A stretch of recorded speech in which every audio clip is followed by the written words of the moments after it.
Okay, it is Monday evening, but I got all the slugs put in, man. The pistons, I guess I should say.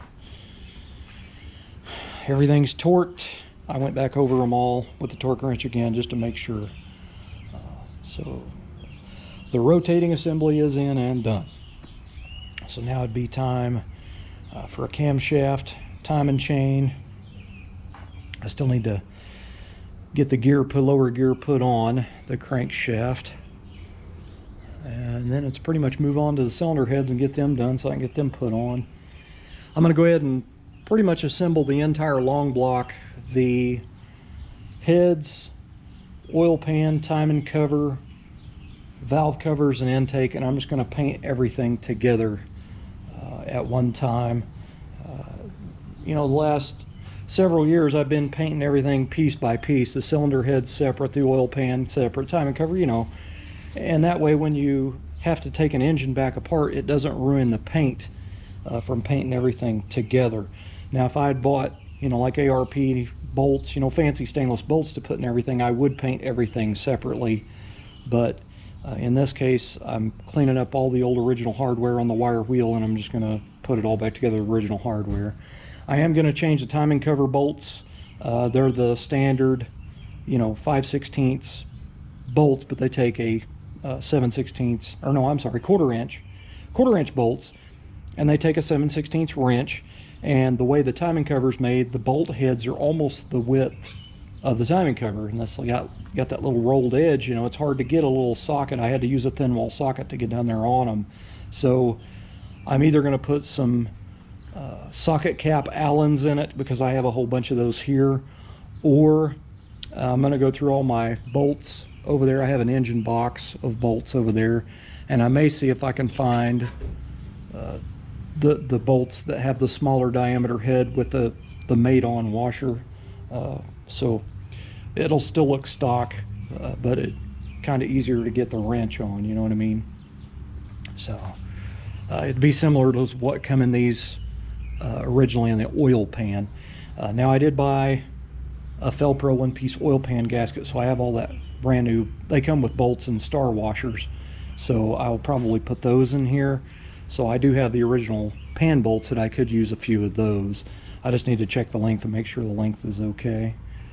But that's pretty awesome, man. I got a little bit done, you know what I mean? Rotating assemblies in it and all torque, so I'm pretty happy with that. But I always go back and check when I've torque them all down and make sure everything's done. I go back and double check, make sure all the notches and the pistons are facing forward. And you know, I did it before I turned it over. I checked the rod caps to make sure the those things have a name, and I can't think of it, but the little tabs on the rod caps, you got to make sure they're facing the outside of the crank. There's one there and one up there facing outside, but I go through and make sure all those are right, because if the machine shop put a piston on the rod backwards, it can cause that thing to be on the inside, and boy, it would chew some stuff up. So don't just rely on, you know, that notch, putting them in there, throwing the rod caps on and calling it a day. You need to make sure and, you know, double check everybody's work, basically. Anyway, guys, I'm gonna put up shop and go get cleaned up and have dinner with my wife. All right, guys, it is Thursday, June 9th, 2022. I've already been out here for a little bit. I've started cleaning up and putting tools up, and you know, if you ever take an engine out of something that's real greasy dirty, your tools get greasy dirty, so I had to wash every one of the tools. But now I've got a little bit of room. I can kind of walk in and out a little bit. I'm not done yet. I'm still cleaning them up stuff. Today, I didn't get to work yesterday because it rained, which makes me mad because now I gotta mow again. I did finally weed eat though. I actually did that I think Tuesday. So what I'm doing right now is I'm gonna take the solenoid off this starter. This is off the truck, and it is a remanufactured one. I'm gonna take the solenoid off because when I went to take the nut loose on this, it was so tight that the whole thing spun out on me. So I'm gonna take the solenoid off, and I'm gonna check it over and see if anything's broken or whatever in there. I wanna make sure it's put back on. This is all snug and good before I bolt it back on to the starter itself. Solenoids are pretty easy to change.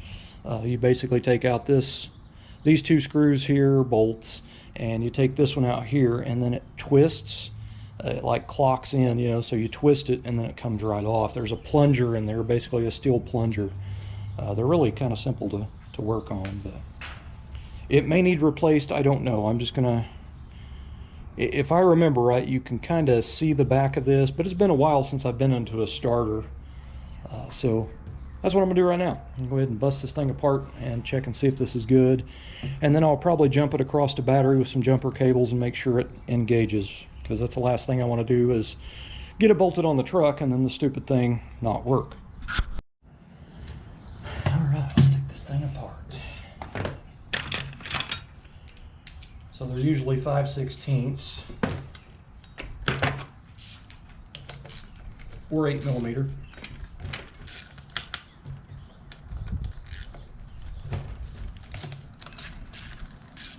I think this one I'm using is the same size.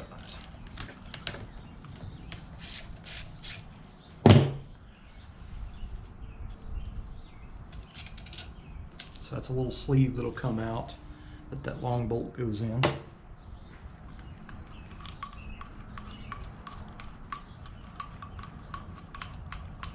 I have a bunch of starters here. I've probably got about 30 or 40 starters over there under the bench and some in my shed. I probably have a solenoid if this one's damaged. No, I can't get to the back of that. 7 of 14. Yeah.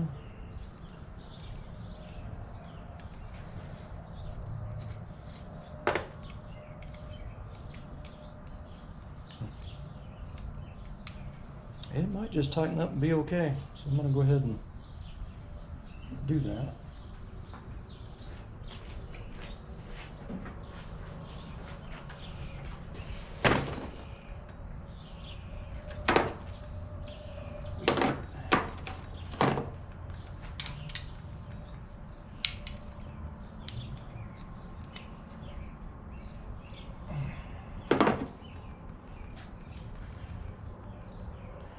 So as you can see, there's a spring and basically a steel plunger that goes in there, and that's pretty much all there is to these things. They're pretty simple.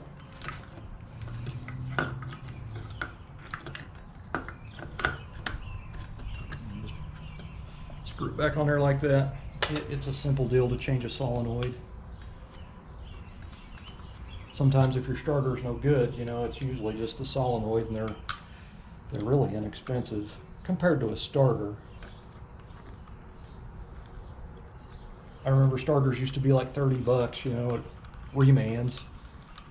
And I haven't bought one in a long time, a stock style, so there's no telling how much they are now in today's prices.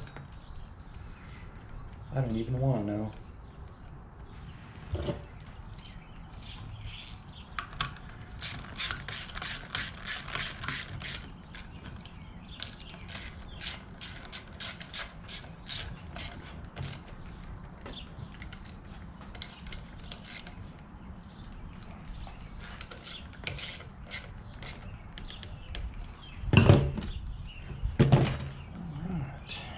Go ahead and clean that nut up on my wire wheel, and then I'll use a little wire brush on this and clean this up real nice. That way the connections are good. I'll clean up that one too.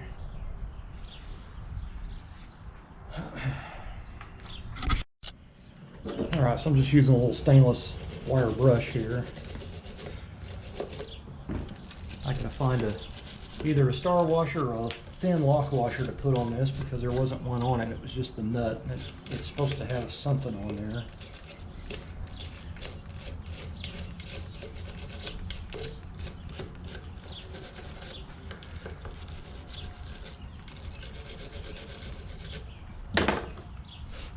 I already cleaned that on the wire wheel a while ago. It doesn't look like it, but I did. Oh yeah, need to find the washer. I just said that. Alright guys, we're going to test a starter here.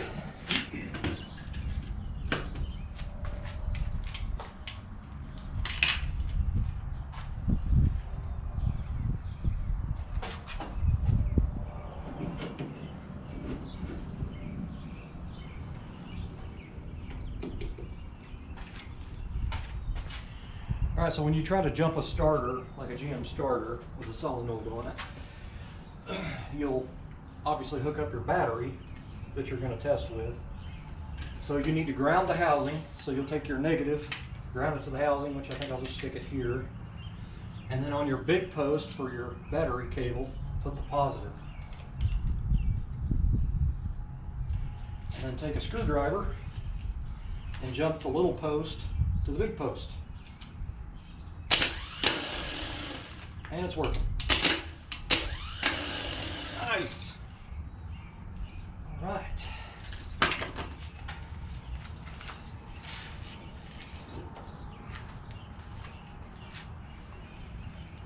I was hoping I didn't have to spend any more money on a solenoid because with all the money I got in the dang thing so far, it's added up quick, and I still got to go to O'Reilly's and buy more parts.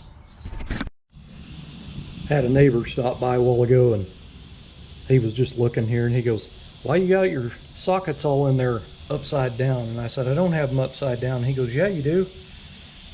Well, when these are this tight together, they're kind of hard to get out, but if you take your ratchet or your nut driver or whatever, put it in there and pull it out like that. I don't know, maybe I'm just a redneck. Well, I cleaned up the distributor a little bit. It's still got some coked on crap there. I'm going to try to clean that off with a wire wheel. But anyway, there's lots of corrosion on this base of this distributor here, so I cleaned it off a little bit with a Scotch-Brite. What I'm noticing is down inside the contacts are green, so I'm going to go ahead and remove the module off of this, clean everything up real good, clean the spade connectors and all that stuff on there, and then probably put new dielectric grease on the bottom of this and put it back together. I just put on a new rotor bug. I got an AC Delco one.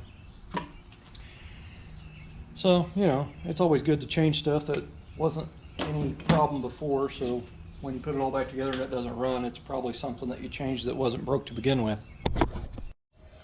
Alright, so I'm going to work on the transmission here. Start out with draining the fluid on it. So I hooked up a chain with a couple of bolts and nuts in it.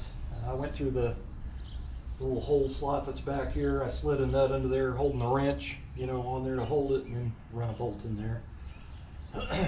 So of course this is GM, and they don't know how to put drain plugs in their transmission pans, so it's always fun.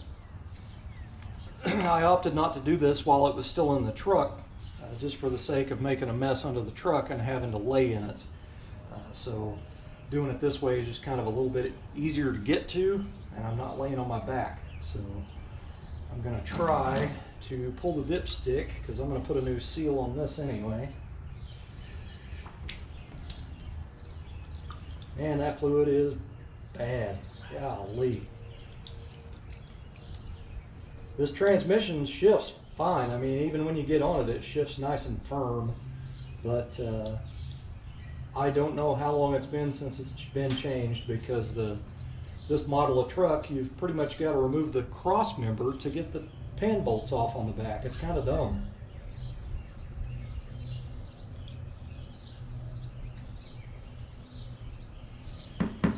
So I'm going to put a filter kit in it and a new pan gasket, obviously, but I'm going to clean the pan up really nice top and bottom. I'm going to put a new seal on the throttle valve cable here, TV cable, kick down cable, whatever you want to call it. I'm going to be putting a new front pump seal. I got to pull the converter out. I'm going to try to drain it as much as I can. I'm going to put a new tail shaft seal in it, a new speedometer seal, and a shift shaft seal in it. So I'm going to try to just reseal it up. This thing was really thick, greasy, and I oven cleaned it and then pressure washed it, and it still left some gunk on it, but it was really, really thick.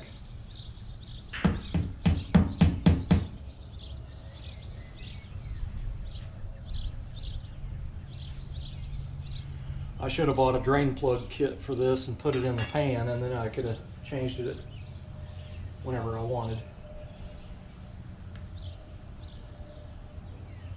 Oh man, this thing is cracked up and firm.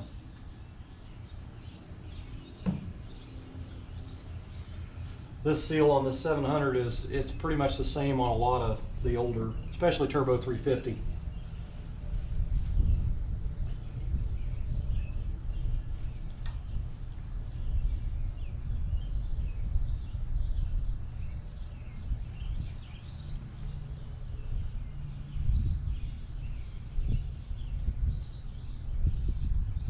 Can't believe how dark that fluid is, man. That's bad.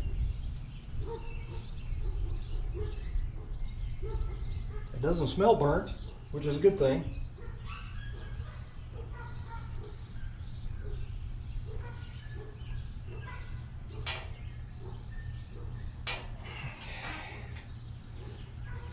Now, raise it up a little bit, knock the pan off of it.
The grease is so thick I can't even get the socket on it.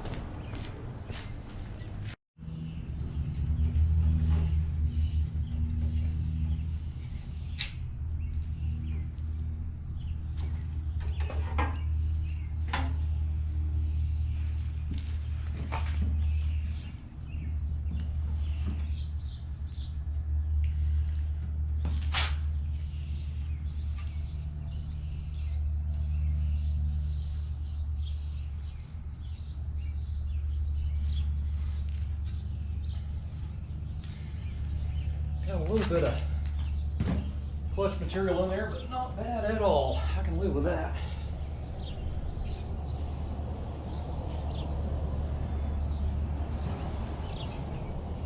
It's pretty common to have a little bit in your pan, but you sure don't want a lot of it. A lot is bad. I mean, it's not a race truck anyway, so it's probably going to last me quite a bit longer.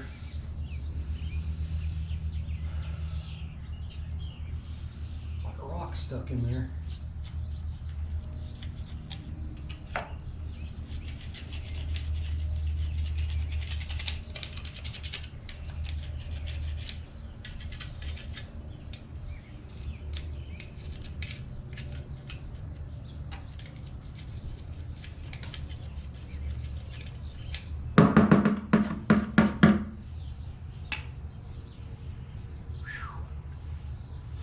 Man, that thing was dirty.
I think that's a 10.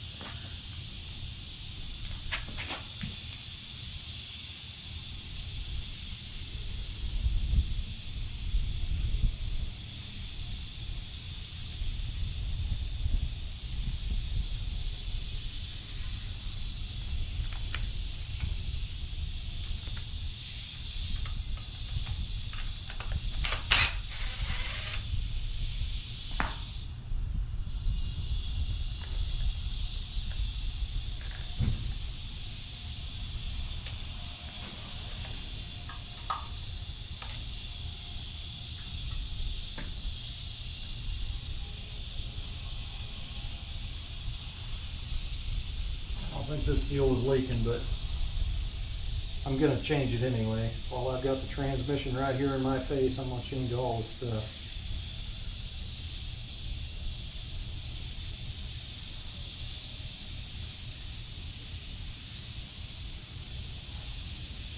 I don't think this one's metal clad. I'm putting a metal clad in it, that's for sure. Oh.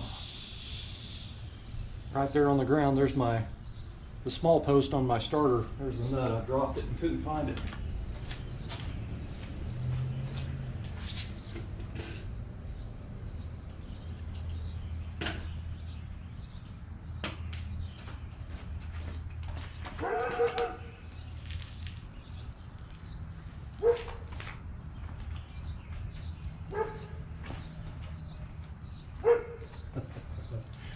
Neighbors have a German Shepherd over there. He's not really old. He's probably not even a year old yet, but getting close. He's in a chain link fence backyard, and there's a squirrel over there, and I think the squirrel knows he's in that fence. He's teasing him.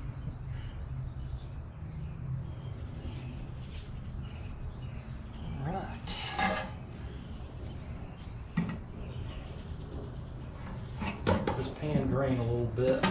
I'm going to wipe it out and I'm going to put it back on with just a couple of bolts, 2 at the front, 2 at the back, or 2 on each side, and that way I can set it back down and work on that other stuff.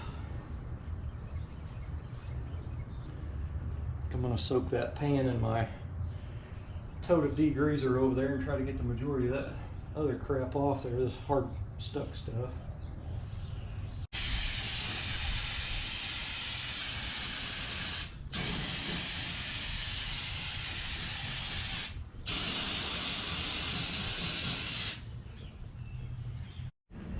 Well, these are the valve covers off the truck, and I left them in my big tote full of Purple Power degreaser for a few days. Actually, all through the weekend, and this is Thursday, so they've been soaking this whole time. They had a lot of paint on them, but you know, it was flaking off and had rusty spots on it, and it actually took the paint off, so I just got a little bit of, I think I'm just going to use a little wire wheel on the drill and clean them up real good, and then they're ready for spray painting. So anyway, they got all the coking out of the inside, really nice. It even got the baffles are spotless. I run the hose down through there, and you should have seen the brown stuff just running out of there from the hose flushing it out of there. But they cleaned up really nice, so I'm pretty happy with that. You know, if you leave any of that coked up residue crap in there, that old baked on oil, and you put that motor together and then you're running it and get it hot and your oil starts breaking that old crap down, it goes through your oiling system and it'll be gritty. So I think that's why my bearings were to the copper, because of the Pennzoil that was ran in it before, and then I started running Rotella in it, and I think that Rotella was trying to clean that. That's just what I think. It's probably not true, but that's just my version of it. But that oil was gritty in that engine when I drained it. So, pick up tripod and all. I am soaking the transmission pan. This is the Purple Power, which is now Black Power because it is completely black from grease and stuff.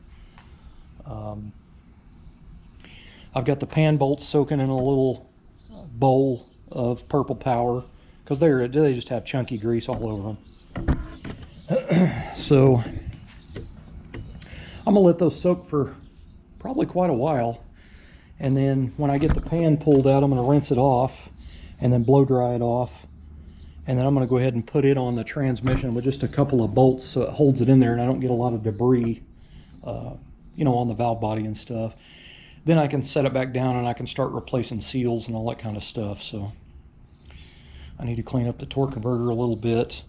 I'll probably use a little 220 grit or 320, whatever I got laying over there, and work on that hub a little bit, just kind of smooth it up a little bit because I'm putting a new seal in it. This is the stuff that's not that fun, but you know, not replacing seals in a transmission when you're doing the engine, you get it all back together and you'll end up with leaks. Especially after you degrease it and pressure wash it like I did, it'll end up leaking worse.